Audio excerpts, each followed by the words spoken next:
Hello everyone, स्वागत है आप सभी का लॉ एंड जुडिशरी क्लासेस में। मैं शिवांगी गुप्ता स्वागत करती हूँ आप सभी का आपके अपने इस यूट्यूब चैनल पे। कैसे हैं आप सभी? उम्मीद करती हूँ आप सभी बहुत अच्छे होंगे और अपनी पढ़ाई को बहुत अच्छे से जारी रख रहे होंगे। आज हम बात करेंगे भारत के संविधान के बारे में, जिसमें हम देखेंगे कि संविधान के महत्वपूर्ण अनुच्छेद कौन कौन से हैं, आर्टिकल कौन कौन से हैं।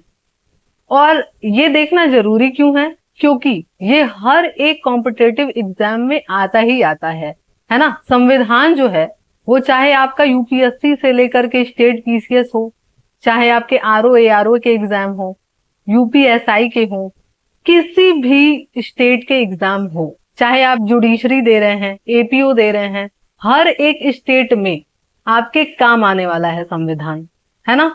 और अगर आप इंटरेस्ट के साथ पढ़ना चाहते हैं तो भी संविधान जानना बहुत जरूरी है, अगर आप लॉ की जानकारी रखना चाहते हैं तो।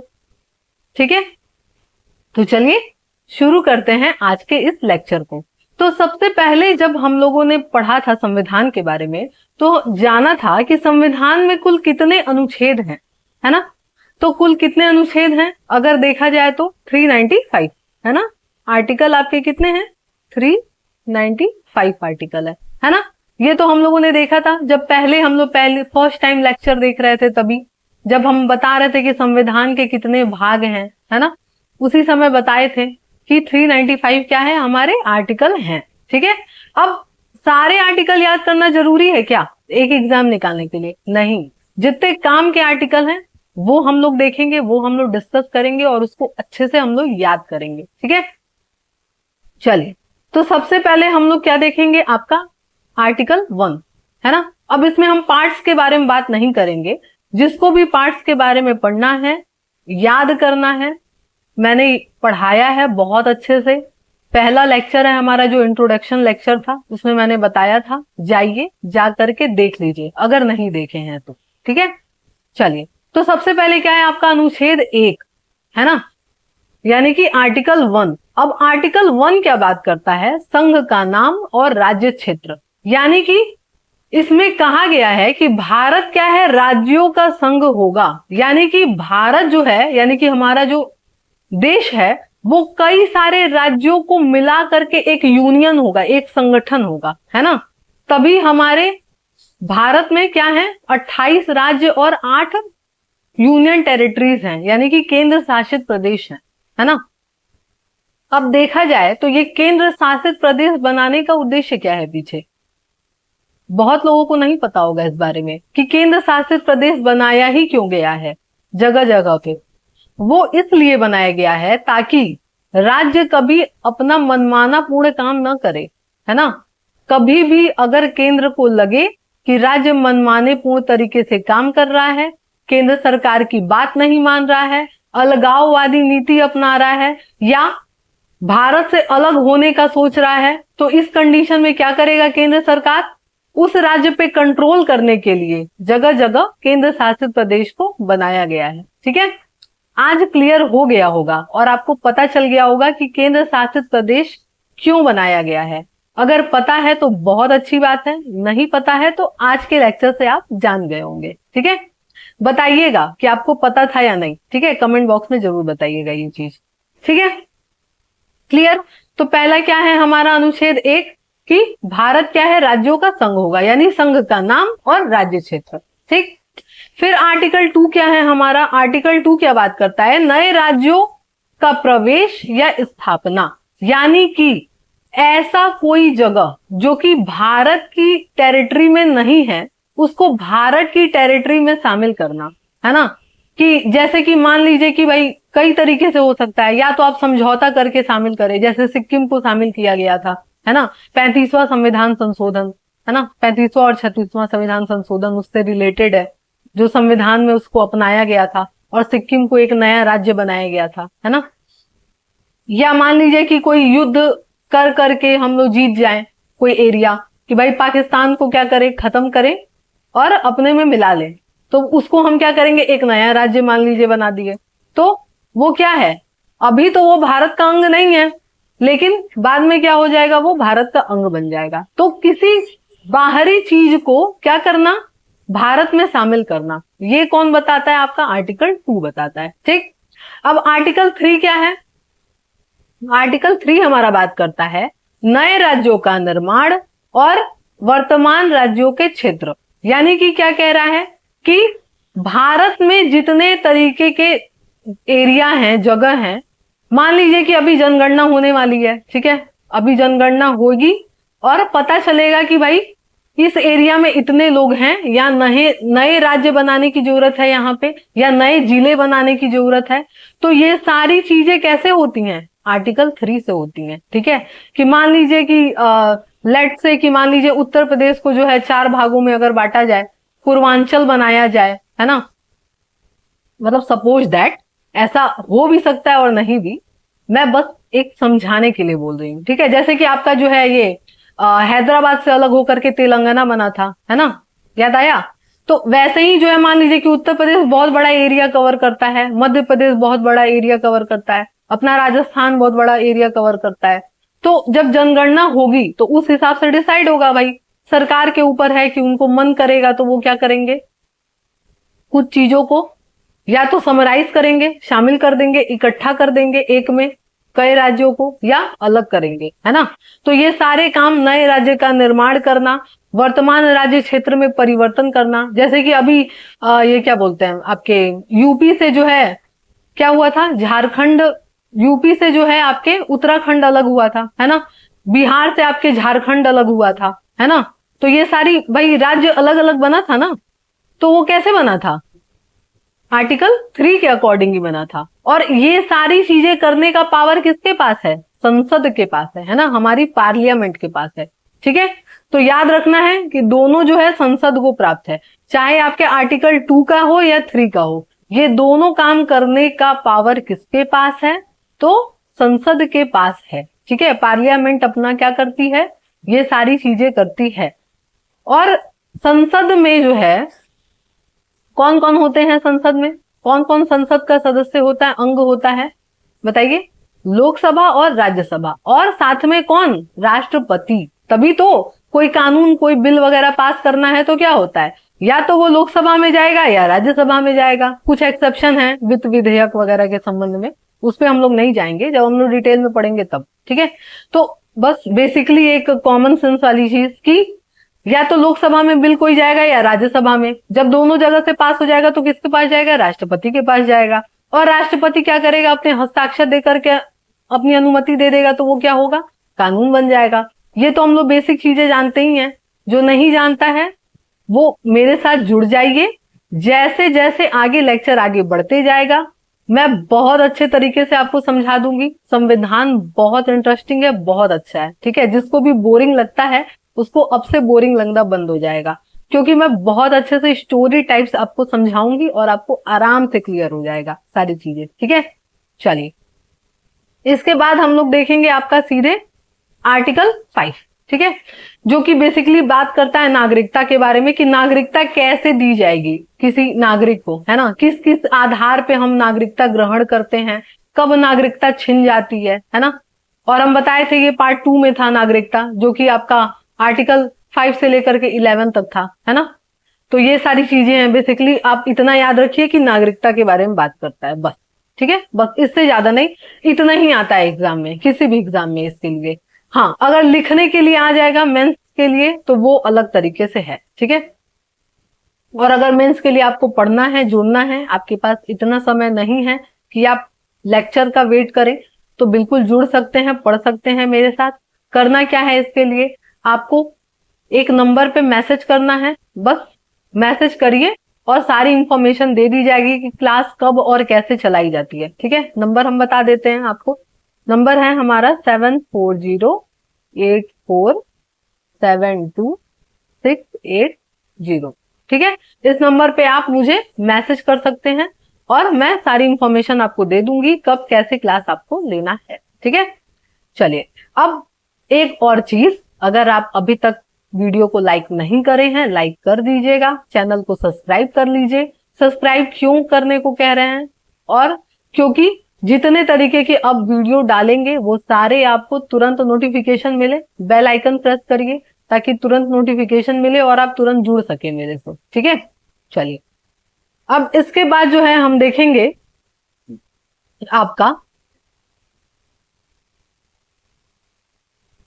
आर्टिकल 14, ठीक है। आर्टिकल 14 हमारे क्या बात करता है, समता का अधिकार, है ना, लिखा है ना, विधि के समक्ष समता का अधिकार। लेकिन इसके पहले आर्टिकल 13 भी इंपॉर्टेंट है ना, आर्टिकल 13 भी, उसको भी हम लोग देख लेते हैं कि भाई आर्टिकल 13 कहता क्या है ना। आर्टिकल 13, एक सेकंड, यहाँ पे है, यहाँ पे साफ रहेगा, ठीक है। आर्टिकल 13, अब आर्टिकल 13 क्या कहता है अपना, आर्टिकल 13 कहता है कि संसद जो है ऐसा कोई कानून नहीं बनाएगी जो मूल अधिकार को छीनता है या कम करता है। अगर वो छीनता है या कम करता है तो उतनी मात्रा तक वो शून्य है, वॉइड है, ठीक है। जैसे कि मान लीजिए कि आपके फंडामेंटल राइट्स हैं, है ना, आर्टिकल 12 से शुरू होता है हमारा फंडामेंटल राइट और कहां तक जाता है आपका 35 तक, है ना। तो भाई उसमें बता रहा है आपका 12 में तो बताया गया है कि राज्य की परिभाषा कि स्टेट में कौन कौन इंक्लूड है ना। लेकिन 13 क्या बताता है कि संसद जो है ऐसे कोई भी कानून नहीं बनाएगी, ऐसा कोई भी लॉ नहीं बनाएगी जो फंडामेंटल राइट को वायलेट करता है या फिर उसको छीन रहा है, आपके राइट्स को छीन रहा है। इस तरीके का कोई कानून नहीं बनाएगा। अगर बनाता है तो हम क्या मानेंगे, उसको वॉइड मानेंगे। लेकिन ये वॉइड करने का काम किसका है, ये वॉइड करने का काम हमारा सुप्रीम कोर्ट या हाई कोर्ट का है, क्योंकि फंडामेंटल राइट का वायलेशन होते ही आप सुप्रीम कोर्ट या हाई कोर्ट जा सकते हैं डायरेक्ट, है ना। ये तो पता ही है कि भाई सुप्रीम कोर्ट जो है और या फिर हाई कोर्ट है। सुप्रीम कोर्ट में आप कैसे जाएंगे, आर्टिकल 32 के अकॉर्डिंग, और हाई कोर्ट में कैसे जाएंगे, 226 के अकॉर्डिंग, है ना, कि जाएंगे और अपने अधिकारों का क्या कराएंगे, प्रवर्तन कराएंगे, लागू कराएंगे उसको, ठीक है। क्लियर। आर्टिकल 13, आर्टिकल 13 में बहुत सारे सिद्धांत हैं, जैसे कि आपके आच्छादन का सिद्धांत है, डॉक्ट्रिन ऑफ इक्लिप्स, है ना, ग्रहण का सिद्धांत है, अभित्याग का सिद्धांत है, डॉक्ट्रिन ऑफ वेबर, है ना, कि फंडामेंटल राइट को जो है छोड़ा जा सकता है या नहीं। बहुत सारी चीजें हैं तो नहीं छोड़ा जा सकता है, बहुत सारे केस लॉज हैं, ठीक है। तो ये सब आप कैसे पढ़ेंगे, सिंपल है, आपको क्लास लेना पड़ेगा इसके लिए, ठीक है। या फिर मैं अलग से जो है धीरे धीरे करके, जैसे ही ये सारी चीजें मोटा मोटी खत्म हो जाएंगी तो मैं अलग अलग कर करके छोटा मोटा वीडियो इसके संबंध में, एक एक आर्टिकल के संबंध में लेके आऊंगी। लेकिन अगर आपके पास समय नहीं है तो क्लास ले लीजिए, ठीक है। चलिए, अब इसके बाद हम लोग बात करेंगे आपका आर्टिकल 14। अब आर्टिकल 14 क्या बताता है, विधि के समक्ष समता का अधिकार, यानी कि भारत के प्रत्येक नागरिक के साथ समान व्यवहार किया जाएगा, ठीक है। अब इसमें बहुत सारी चीजें बताया गया है कि स्टेट जो है सेम व्यवहार करेगा, किसी के साथ कोई भेदभाव नहीं करना है। लेकिन उसी में बहुत सारे एक्सेप्शन भी बताए गए हैं कि भाई कब आप भेदभाव कर सकते हैं, है ना, समता का नया आयाम क्या है सॉरी। तो ये सारी चीजें भी बताई गई हैं। लेकिन बेसिकली आपको हेडिंग क्या याद रखना है आर्टिकल 14 की, समानता का अधिकार कहाँ है, तो आर्टिकल 14 में है, ठीक है। अगर आप नॉर्मल किसी वनडे एग्जाम की तैयारी कर रहे हैं तो इतना पर्याप्त है आपके लिए ये जानना कि किस आर्टिकल में क्या है। लेकिन अगर आप जुडिशरी की तैयारी कर रहे हैं या यूपीएससी या स्टेट पीसीएस की तैयारी कर रहे हैं तो आपको डिटेल में इसको पढ़ना ही पड़ेगा, ठीक है। लेकिन आप केवल जो है प्री के पॉइंट ऑफ व्यू से पढ़ रहे हैं, वनडे एग्जाम के पॉइंट ऑफ व्यू से पढ़ रहे हैं तो इतना पर्याप्त है आपके लिए, ठीक है। चलिए, अब इसके बाद है आपका आर्टिकल 15, जो कि क्या बात करता है कि धर्म, मूल वंश, जाति, लिंग या जन्म स्थान के आधार पर विभेद का प्रतिषेध, यानी कि भारत के किसी भी नागरिक के साथ क्या नहीं किया जाएगा, भेदभाव नहीं किया जाएगा। किस किस आधार पे, धर्म के आधार पे, मूल वंश के आधार पे, जाति के आधार पे, लिंग के आधार पे और जन्म स्थान के आधार पे, है ना, कि आप इस धर्म के हैं तो हम आपके साथ भेदभाव करें, ये नहीं चलेगा, है ना। लेकिन ये जो है किसके बारे में बताता है, भारत के नागरिक को ये अधिकार प्राप्त है, केवल और केवल। आर्टिकल आपका जो 14 है वो हर तरह के व्यक्ति को दिया गया है, ठीक है, हर तरह के। अगर आप जब आर्टिकल 14 पढ़ेंगे, उसके अंदर का बेसिक हेडिंग पढ़ेंगे, तो आपको पता चलेगा कि वहां पे व्यक्ति शब्द का प्रयोग किया गया है ना। कुछ कुछ आर्टिकल हैं आपके जो कि सभी को मिला हुआ है अधिकार। जैसे कि आपके जो है, अगर एग्जाम्पल के तौर पे देखा जाए, आपका एग्जाम्पल के तौर पे, तो आर्टिकल 14 है आपका, 21 है, इसमें व्यक्ति शब्द के बारे में बात किया गया है।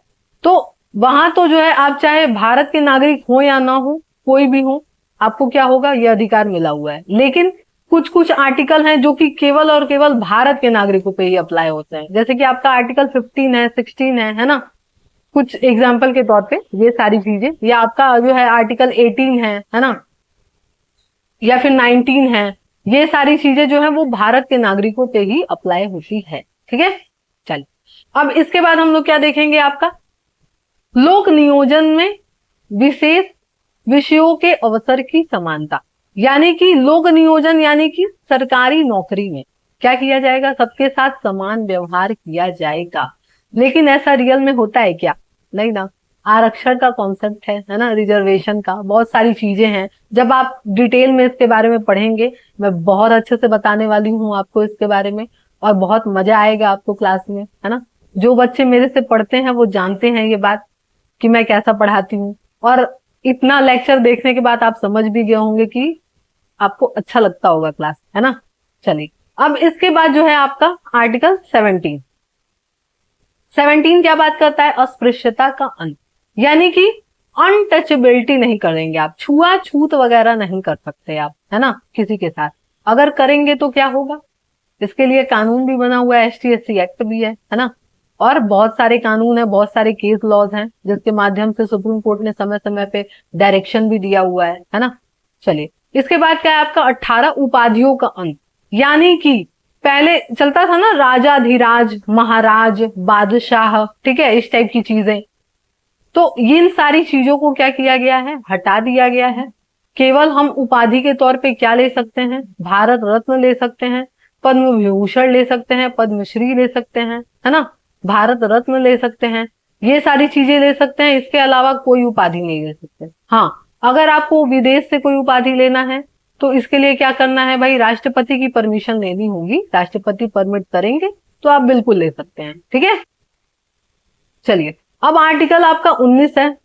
आर्टिकल 19 क्या बात करता है, वाक और अभिव्यक्ति की स्वतंत्रता, यानी कि बोलने की आजादी देता है ना। अब इस आजादी में बहुत सारी चीजें हैं, जैसे कि मान लीजिए कहीं पे रहने की आजादी है, कहीं पे बस जाने की आजादी है, कहीं भी घूमने फिरने की आजादी है। पर ऐसा नहीं है कि पूरी तरीके से छूट मिला है। अब बोलने की आजादी में ये नहीं कि आप कुछ भी अंड संड बोलते जाएं, है ना, रीजनेबल रिस्ट्रिक्शन लगा हुआ है, ठीक है। आर्टिकल 19 के क्लॉज 2 से ही शुरू हो जाता है रिस्ट्रिक्शन, कि बहुत सारे रिस्ट्रिक्शन लगे हुए हैं। बोलने का मतलब ये नहीं कि आप कुछ भी बोलें और किसी के बारे में भी कुछ भी बोल दें, ऐसा नहीं है। बोल रहे हैं आप, बोलिए, अपने विचारों को, अपने भावनाओं को व्यक्त कर सकते हैं आप, लेकिन उतना ही करिए जितने में दूसरे का बुरा ना हो जाए, है ना, या दूसरे के अधिकारों का अतिक्रमण ना हो जाए। ऐसा नहीं बोलना है ना, उतना ही बोलना है जितना रीजनेबल हो, ठीक। चलिए, अब इसके बाद क्या है आपका आर्टिकल 20, मोस्ट इंपॉर्टेंट सेक्शन है। मोस्ट इंपॉर्टेंट तो सारे ही हैं लगभग, आर्टिकल 13 भी है, 14 भी है, सारे ही हैं, है ना। लेकिन अगर 20 देखा जाए तो ये जो है, अगर आप जुडिशरी की तैयारी कर रहे हैं या कोई भी स्टेट GCS की तैयारी कर रहे हैं, तो उसमें आपके आर्टिकल 19, 20, 21 ये इन सब पे लॉन्ग आंसर टाइप क्वेश्चन सीधा सीधा बनता है, ठीक है। तो अब 20 क्या है आपका, तो कह रहा है कि अपराधों के लिए दो सिद्धि के संबंध में संरक्षण। यानी कि मान लीजिए कि कोई अपराध किसी ने किया तो उसको संरक्षण मिला हुआ है कुछ हद तक। जैसे कि आपके जो है इसमें 3 क्लॉजेस हैं। क्लॉज 1 बताता है आपका कार्योत्तर विधि से संरक्षण, है ना, कार्योत्तर विधि से संरक्षण, ठीक है, कार्योत्तर विधि से संरक्षण। अब ये कार्योत्तर विधि से संरक्षण क्या है, तो ये क्या कहता है कि ऐसा कोई कानून जो कि उस समय नहीं था जब कोई काम किया जा रहा था, तो हम क्या मानेंगे कि वो अपराध हुआ ही नहीं है। जब से कानून बना है तभी से किसी के ऊपर लागू होगा, उसके पहले के काम पे लागू नहीं होगा। ठीक है, जैसे कि मान लीजिए सपोज दैट कि 2013 के पहले पीछा करना कोई अपराध नहीं था, कि भाई कोई लड़का किसी लड़की का पीछा करता था तो देखा जाए तो समाज की नजर में तो गलत है ना, लेकिन उसको हम ऑफेंस नहीं मानते थे। भाई बीएनएस में कहीं भी क्राइम शब्द का प्रयोग नहीं किया गया है, ऑफेंस शब्द का प्रयोग किया गया है। क्यों? क्योंकि भाई जो क्राइम है वो समाज की नजर में भी गलत हो सकता है, लेकिन जो ऑफेंस है वो विधि की नजर में गलत होगा, तभी जो है हम क्या मानेंगे, उसको दंडनीय मानेंगे, पनिशेबल मानेंगे। ये हम बताए थे जब बीएनएस आपको पढ़ा रहे थे तब।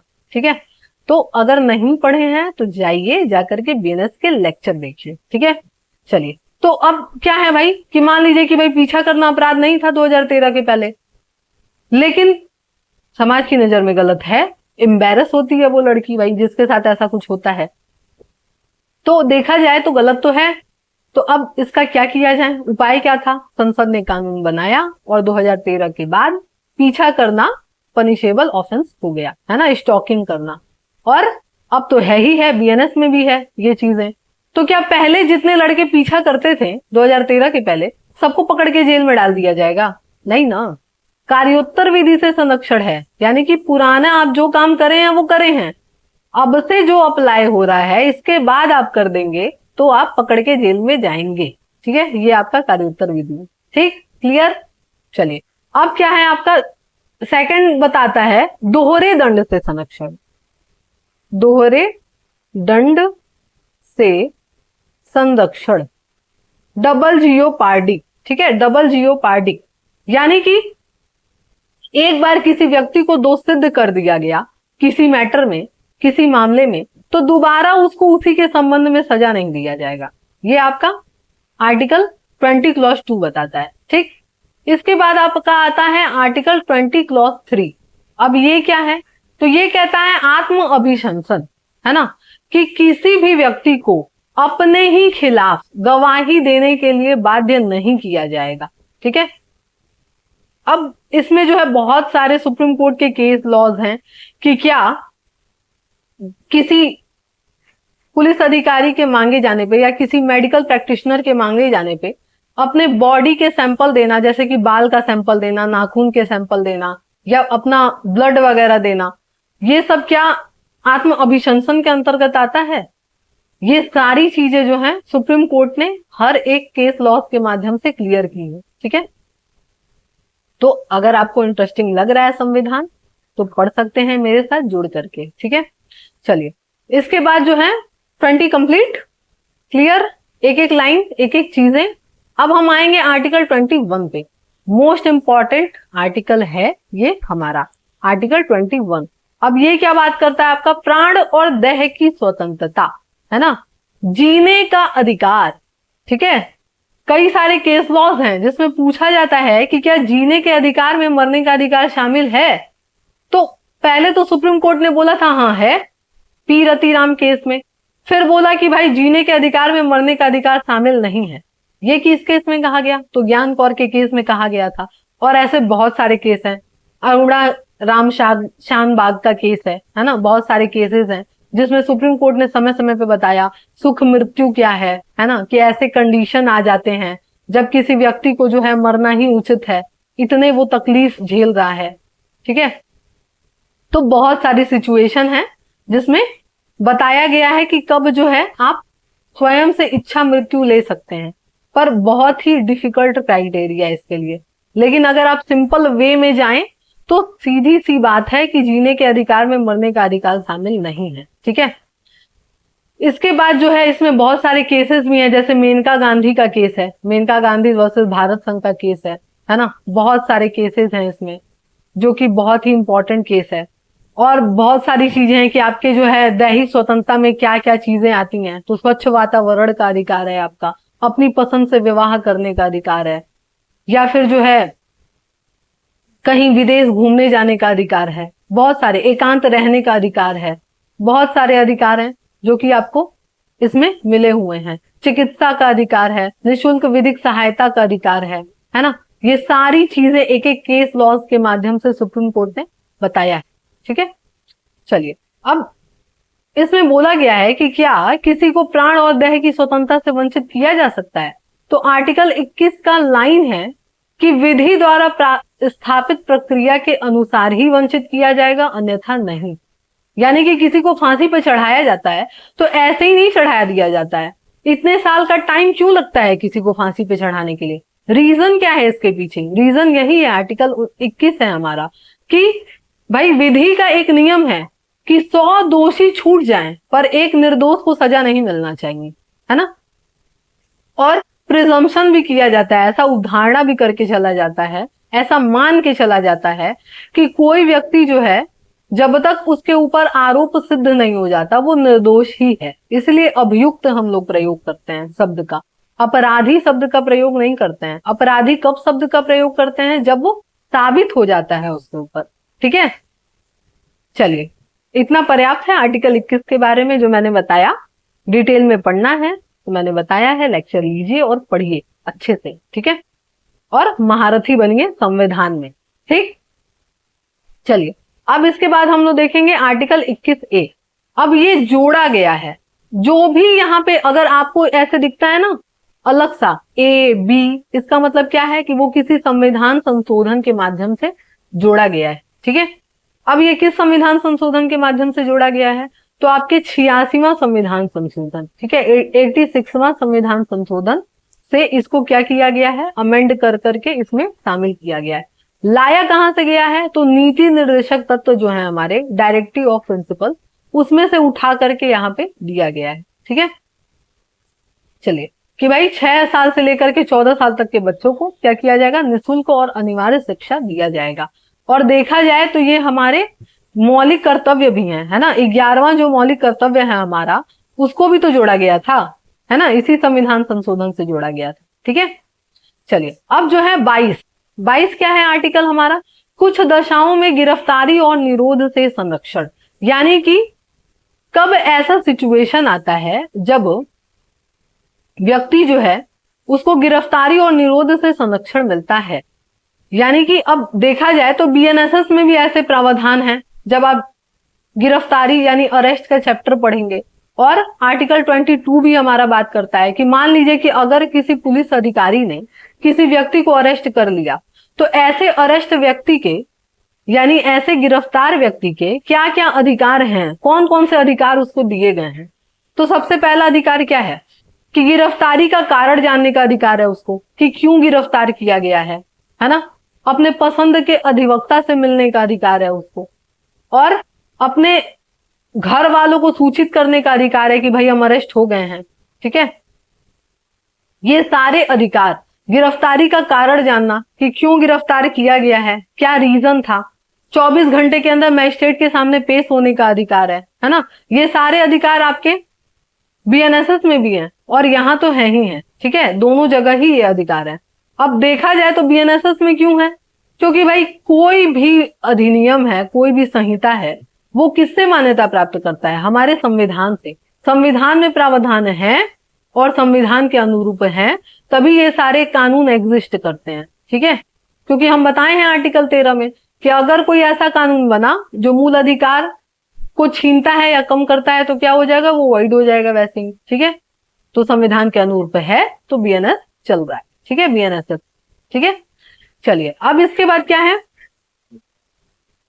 आर्टिकल 23। अब आर्टिकल 23 क्या बात करता है हमारा? आर्टिकल 23 बात करता है मानव दुर्व्यापार और बलात् श्रम का प्रतिषेध। ठीक है, अब ये मानव दुर्व्यापार और बलात् श्रम क्या है? तो कहता है ये कि किसी भी व्यक्ति को क्या किया जाएगा? खरीदा और बेचा नहीं जा सकता है। ठीक है, मानव दुर्व्यापार लिखा है ना, किसी भी व्यक्ति को हम खरीद बेच नहीं सकते हैं। अगर करेंगे ऐसा तो क्या होगा भाई?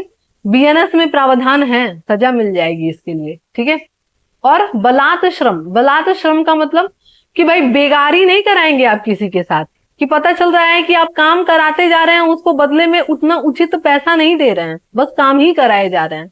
ठीक है, तो इसके लिए क्या है? न्यूनतम मजदूरी अधिनियम भी बना हुआ है ना। कि आप ऐसे ही किसी से बेगारी नहीं कराएंगे। कहा जाता है ना कि भाई तुमसे बेगारी करा रहा है, बदले में तुमको कुछ नहीं दे रहा है ना। इसका मतलब क्या है कि आपसे ऐसे ही फ्री फंड का काम कराया जा रहा है और आपको कुछ नहीं दिया जा रहा है। ठीक है, तो ऐसा कुछ नहीं होने देगा। कौन नहीं होने देगा? हमारा संविधान। ठीक है, क्लियर। इसके बाद क्या है आपका आर्टिकल 24। अब ये आर्टिकल 24 क्या है? तो कहता है कारखानों आदि में बालकों के नियोजन का प्रतिषेध, यानी कि बच्चों को काम पे नहीं रखा जाएगा। ये तो आप सभी ने सुना होगा, लेकिन किस आर्टिकल के अकॉर्डिंग, कहां लिखा हुआ है ये बात? ये आपके 24 में लिखा हुआ है। ठीक है, कि इसमें साफ साफ लिखा है कि 14 साल से कम उम्र के बच्चों को क्या किया जाएगा? किसी भी नियोजन में नहीं रखा जाएगा, ऐसे नियोजन में जहां उसको जान माल का क्षति हो। ठीक है, क्लियर। देखा जाए तो हमारे कुल जो हैं, अगर मौलिक अधिकार जब हम पढ़ाएंगे मौलिक अधिकार तो बताएंगे, फिर भी हम यहाँ बता दे रहे हैं कि 6 तरह के मौलिक अधिकार हमारे हैं। ठीक है, पहले 7 थे, लेकिन उसको संपत्ति का अधिकार हटा दिया गया। कब? 44वां संविधान संशोधन 1978 के माध्यम से। और कहाँ शामिल कर दिया गया? आपके आर्टिकल 300A में। ये सारी चीजें डिटेल में हम पढ़ाएंगे जब फंडामेंटल राइट के बारे में अच्छे से डिटेल में पढ़ाएंगे तब। अभी केवल जो है हम आज इंपॉर्टेंट आर्टिकल देख रहे हैं, तो बस हम उसी पे फोकस करेंगे। ठीक है, नहीं तो लेक्चर ज्यादा बड़ा हो जाएगा। ठीक है, इसके बाद हम लोग क्या देखेंगे आपका? इसके बाद हम लोग देखेंगे आर्टिकल 25। अब ये क्या कहता है आपका आर्टिकल 25? तो अंतःकरण और धर्म के आबद्ध रूप से मानने, आचरण करने और प्रचार करने की स्वतंत्रता, यानी कि अपने धर्म को मानने की आजादी है आपको। देखा जाए तो ये धार्मिक स्वतंत्रता यहीं से शुरू होता है कि अपने धर्म को मानने की आजादी है। ठीक है, आचरण करने की आजादी है और उसका प्रचार प्रसार करने की आजादी आपको दिया गया है। ठीक है, इसके बाद है आपका आर्टिकल 29। ये क्या करता है? अल्पसंख्यक वर्गों के हितों का संरक्षण के बारे में बात करता है। ठीक है, जिसमें देखा जाए तो आप शैक्षणिक संस्थान वगैरह भी खोल सकते हैं अल्पसंख्यकों के लिए। ठीक है, ये सारी चीजें इसके बारे में बात करता है। अब मोस्ट इंपॉर्टेंट आर्टिकल आपका 32, जिसमें हम बताए हैं वही कि संवैधानिक उपचारों का अधिकार है। ठीक है, संवैधानिक उपचारों का अधिकार, इसी के माध्यम से आप क्या कर सकते हैं? सुप्रीम कोर्ट जा सकते हैं। ठीक है, सीधा सीधा आप कहां जा सकते हैं? सुप्रीम कोर्ट जा सकते हैं। ठीक है, आप सुप्रीम कोर्ट कैसे जाएंगे? तो रिट याचिका के माध्यम से। रिट कितने तरीके के होते हैं बताइए? 5 तरीके के रिट होते हैं। कौन कौन से? बंदी प्रत्यक्षीकरण, परमादेश, प्रतिषेध, उत्प्रेषण और अधिकार प्रक्षा। ठीक है, ये 5 तरह के रिट होते हैं। जब रिट पढ़ाएंगे तो बताएंगे एक एक रिट के बारे में और कैसे आप जो है आसानी से रिट को समझ सकते हैं उसके बारे में भी। ठीक है, इसके बाद हम लोग क्या करेंगे? इसके बाद हम लोग देखेंगे आपका आगे देखेंगे हम लोग कि प्रत्येक नागरिक को, लिखा है ना आर्टिकल 39। ठीक है, आर्टिकल 39 ये क्या बताता है? प्रत्येक नागरिकों को, चाहे वह स्त्री हो पुरुष, समान कार्य के लिए समान वेतन की क्या है भाई? अधिकार है। यहां से आपका क्या हो गया है? आपका शुरू होता है आपका नीति निषेध तत्व, जो कि आपका 36 से शुरू होता है। ठीक है, तो ये नीति निषेध तत्व का ही पार्ट है। जब आर्टिकल हम बता रहे थे, पार्ट्स बता रहे थे, तो उसमें बताए थे। ठीक है, अब हम बस इंपॉर्टेंट आर्टिकल ही बता रहे हैं, तो आप उसको उसी वे में समझते जाइए। और आपके पास अगर बेयर एक्ट है, बुक है संविधान की, तो उस पर टिक लगाते जाइए। ठीक है, तो बस इतना याद रखिएगा। 39 क्या बताता है?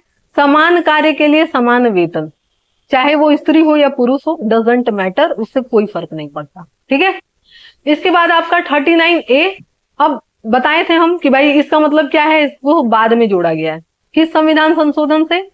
बताइए, 42वां संविधान संशोधन से। ठीक है, 42वें संविधान संशोधन 1976 से। ठीक, क्या है ये? समान न्याय और निशुल्क विधिक सहायता, है ना?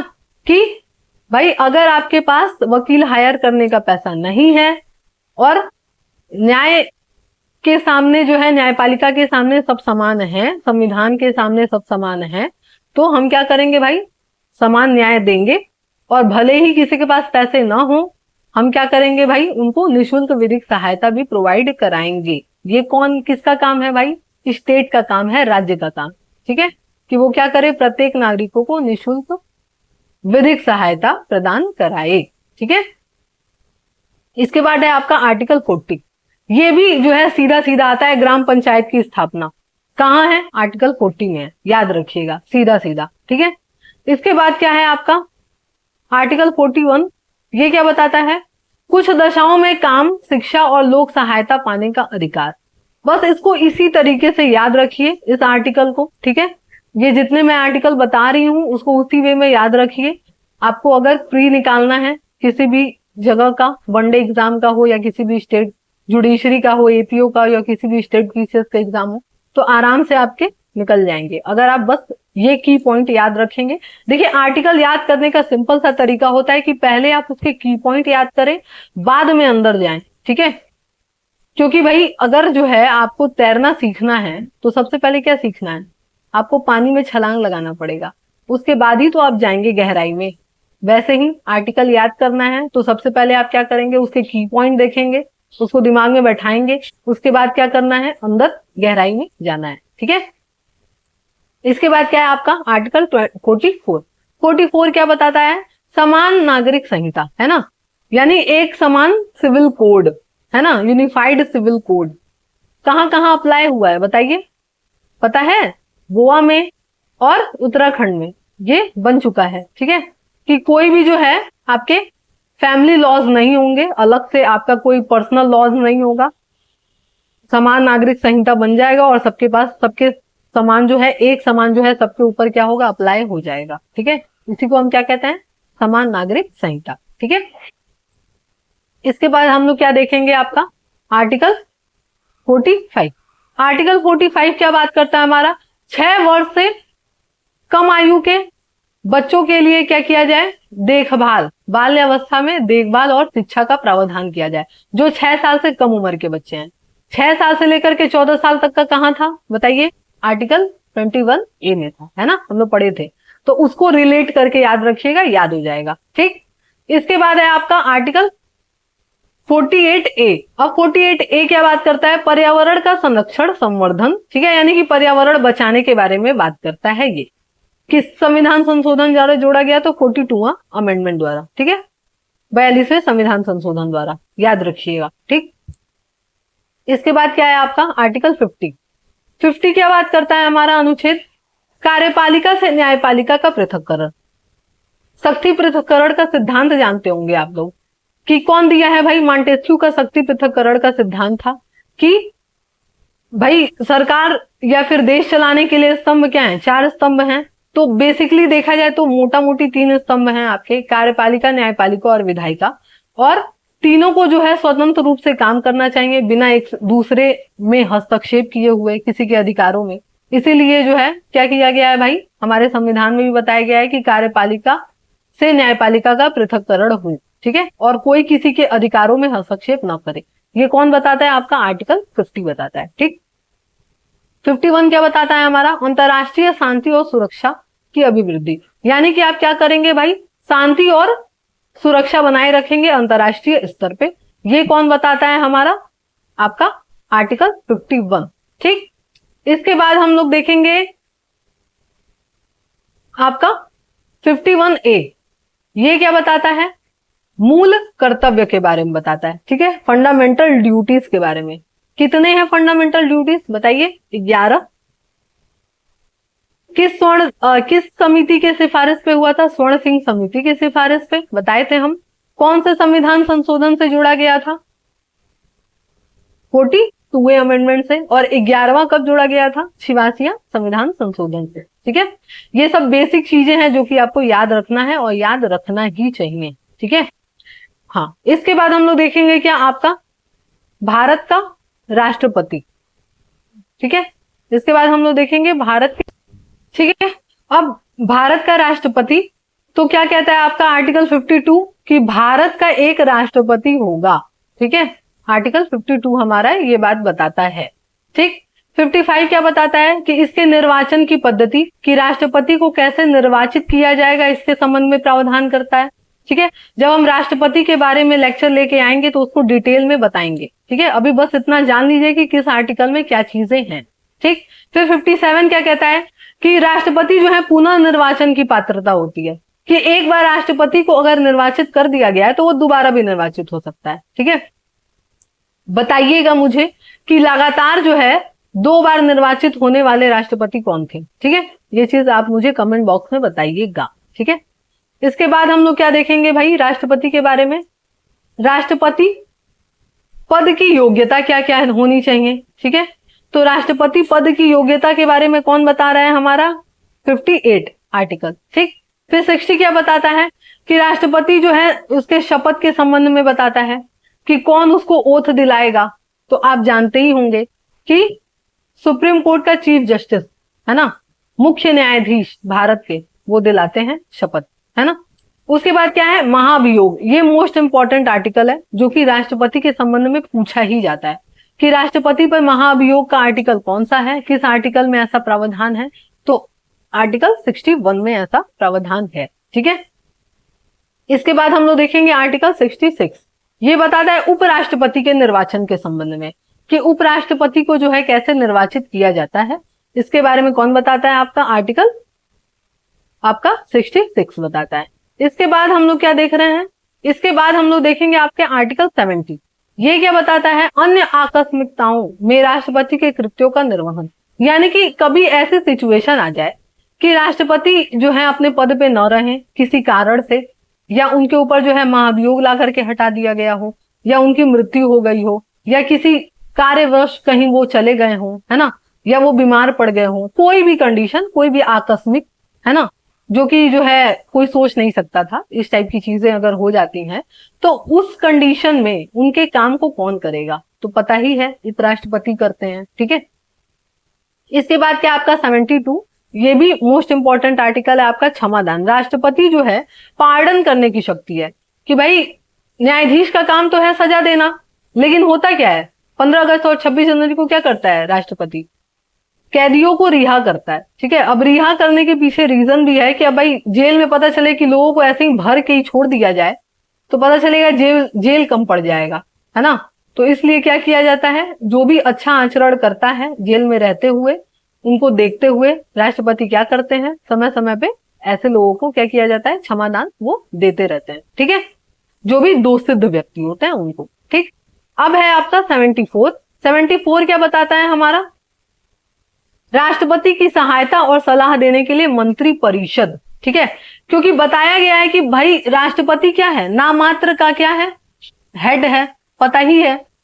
असली पावर किसके पास होता है, प्रधानमंत्री के पास होता है ना। और मंत्री परिषद के हेड कौन है, प्रधानमंत्री होते हैं, पता ही है ना। तो भाई इसके बारे में बताया गया है कि राष्ट्रपति को सलाह देगा, राष्ट्रपति सलाह पे ही काम करते हैं, है ना। कुछ कुछ चीजें हैं जो बिना सलाह पे करते हैं, नहीं तो मेजॉरिटी चीजें वो सलाह पे ही करते हैं। ठीक है, फिर 75 क्या बताता है अपना, 75 बताता है कि प्रधानमंत्री की नियुक्ति राष्ट्रपति करेगा और अन्य मंत्रियों की नियुक्ति राष्ट्रपति प्रधानमंत्री की सलाह पे करेगा, है ना। पहले ही बताया कि राष्ट्रपति कोई भी काम करेगा वो सलाह पे ही करेगा। ठीक है, तो भाई प्रधानमंत्री की नियुक्ति कैसे करेगा, वो खुद करेगा। खुद क्या करेगा, जो उनके पार्टी वाले जो जीत जाते हैं उनमें से कोई नाम रिकमेंड कर दिया जाता है और वो उनको प्रधानमंत्री बना देते हैं। ठीक है, और उसके बाद भाई प्रधानमंत्री बन गए, हेड बन गए, अब वो जिसको चाहेंगे उसको रखेंगे। तो उनकी सलाह पे राष्ट्रपति क्या करता है, अपने लोगों को बैठाता है। ठीक है, अपने लोगों को क्या करता है भाई, प्रधानमंत्री बैठवाते हैं उनके सलाह पे। ठीक है, चलिए अब आगे का जो हमारा जो आर्टिकल बचा हुआ है वो हम लोग देखेंगे कल के लेक्चर में। ठीक है, नेक्स्ट लेक्चर में इसके देख लेंगे, क्योंकि वीडियो ज्यादा लंबा हो जाएगा।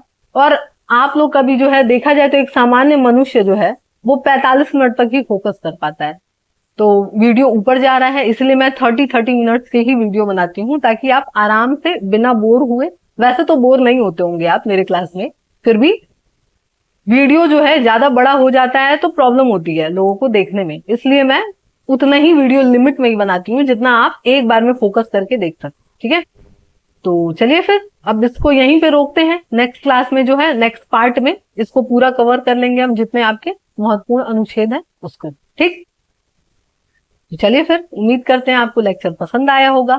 अगर पसंद आया है तो लाइक जरूर करिएगा, चैनल को सब्सक्राइब कर लीजिएगा और कमेंट बॉक्स में कमेंट करिएगा और बताइएगा कि ये लेक्चर आपको कैसा लग रहा है और किस टॉपिक पे आप लेक्चर चाहते हैं, किसी सब्जेक्ट पे पर्टिकुलर, वो भी बताइएगा। ठीक है, तो चलिए फिर मिलते हैं नेक्स्ट क्लास में।